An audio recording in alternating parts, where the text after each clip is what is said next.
Iglesia Bíblica, El Retorno, los invita a Nuestro Tiempo con Dios. Bienvenidos.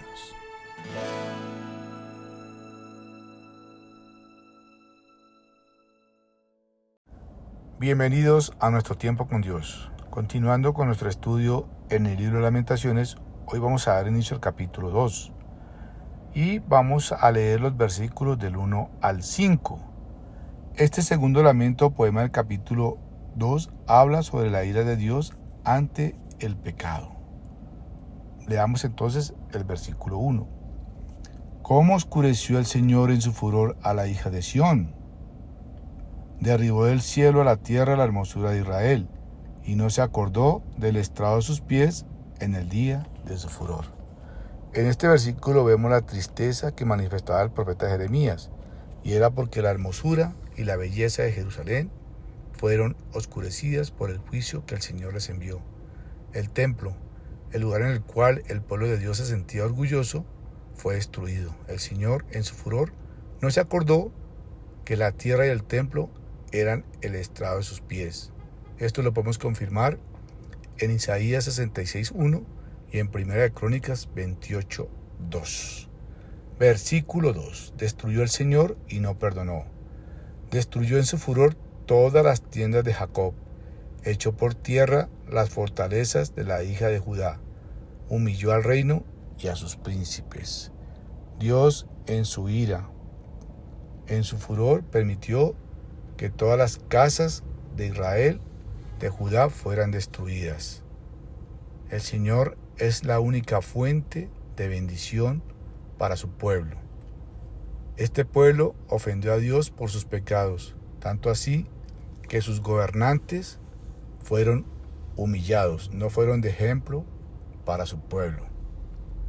El versículo 3 dice: cortó con el ardor de su ira todo el poderío de Israel, retiró de él su diestra frente al enemigo, y se encendió en Jacob como llama de fuego que ha devorado alrededor. El versículo dice que el Señor invalidó el poder de los reyes y les quitó el apoyo y la ayuda a causa de su iniquidad. Y en el contexto, ese fuego que los devoraba era el castigo por su desobediencia y por su maldad. Versículo 4.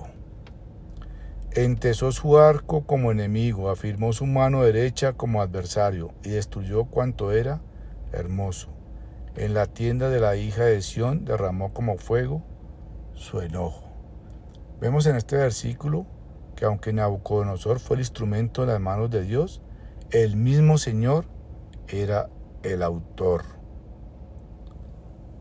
En realidad, él llegó a ser el adversario de Israel. Y versículo 5 dice: el Señor llegó a ser como enemigo. Destruyó a Israel, destruyó todos sus palacios, derribó sus fortalezas y multiplicó en la hija de Judá la tristeza y el lamento. Todo fue multiplicado por el pecado de Judá. La expresión llegó a ser como enemigo no significa que él era el enemigo, sino como enemigo. En otras palabras, Dios, quien siempre era la fuente de bendición, quien los ayudaba, ahora les estaba retirando todo su apoyo. ¿Cuántas veces, amados hermanos, hermanitos en Cristo, Dios nos advierte sobre nuestra iniquidad? Nos dice que nos apartemos de nuestros malos caminos. Por eso ahora este pueblo estaba sufriendo las consecuencias de su desobediencia.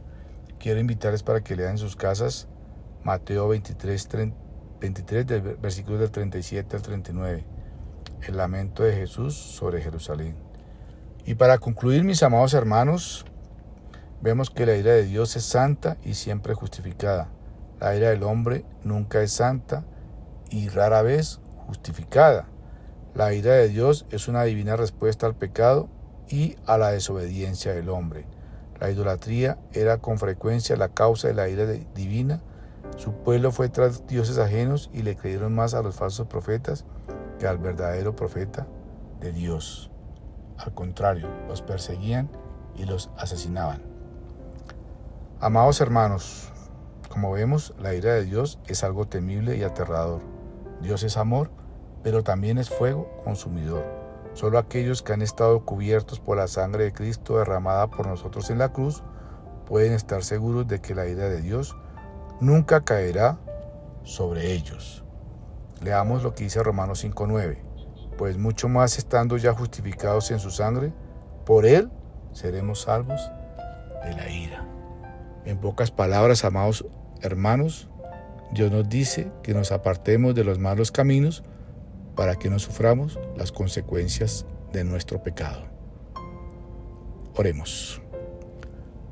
Bendito Dios y Padre, te damos gracias por tu palabra que es viva y eficaz y más cortante que toda espada o filo, Señor Dios. Gracias que te damos porque por medio de esta enseñanza de hoy vemos que tu ira es santa y justificada, que lo mejor es obedecer tu palabra y no ir tras cosas que son efímeras, no mirar al mundo, sino ver lo que es eterno, buscar primeramente el reino de Dios y su justicia, que sabemos que lo demás tú lo añadirás. Padre Santo, gracias porque por medio de tu palabra tú nos muestras cuál es el camino que debemos seguir. Y eres tú, Señor, porque separados de ti nada podemos hacer. Te damos gracias por esta palabra y oramos en gratitud en el poderoso nombre que es sobre todo nombre de tu Hijo Jesucristo. Amén y amén. Amados hermanos, les deseo un feliz día y que el Señor les continúe bendiciendo grandemente. Acompáñanos mañana a nuestro tiempo con Dios. Bendiciones.